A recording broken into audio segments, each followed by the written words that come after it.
it is generally known that communist societies were not economically very prosperous. Indeed, the communist system, economic system, was not very efficient, and also much of energy and resources were wasted, but also most of the production were meant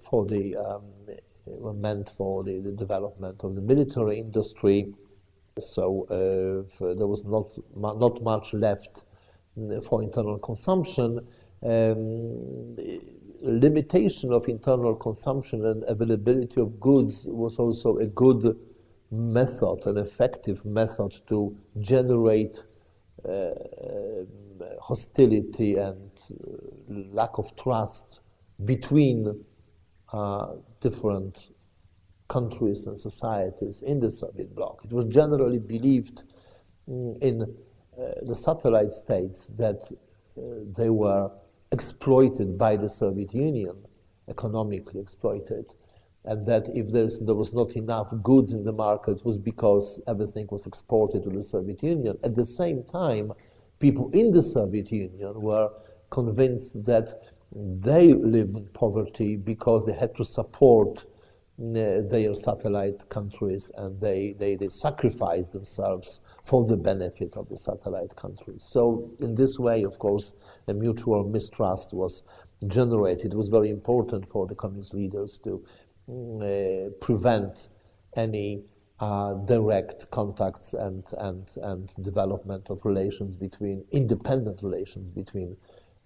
countries, states of the region and citizens.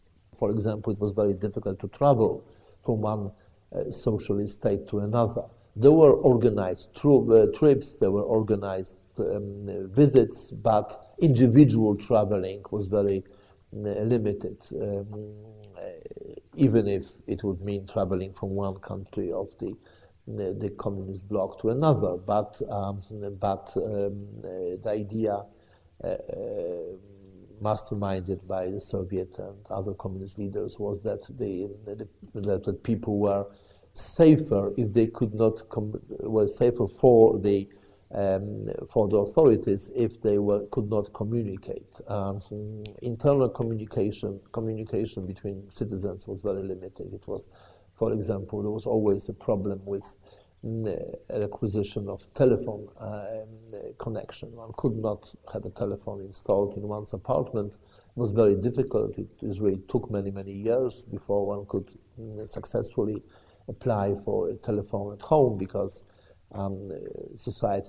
people who could not communicate were less likely to develop some dangerous conspiracy. What was certainly one of the effects of the communist world was a low level of trust.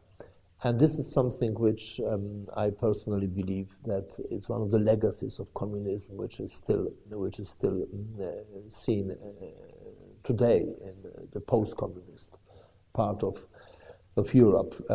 People did not trust each other. Citizens were, of course, encouraged by the authorities to report on each other, so there was a low level of trust.